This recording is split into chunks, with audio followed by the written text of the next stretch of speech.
how productive is your team? Tell me that's not the $1 million question.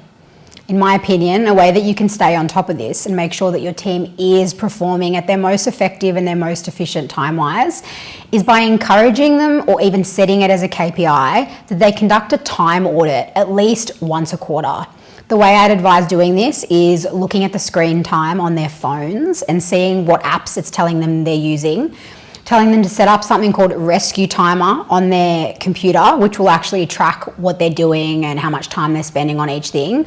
Or alternatively, they could just do it manually, pulling out a pen and paper, maybe setting an alarm 4 times a day to stop and write, what have I done in this block of the day? How much time have I allocated to things?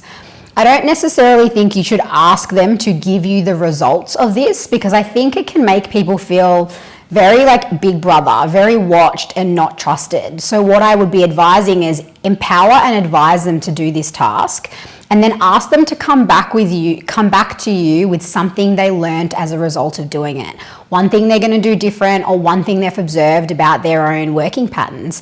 This way, yes, you're encouraging them to do the task, but there's also still that piece of, hey, I trust you. I don't need to see the results. I just want to know that you are committed to always being your best self as an employee.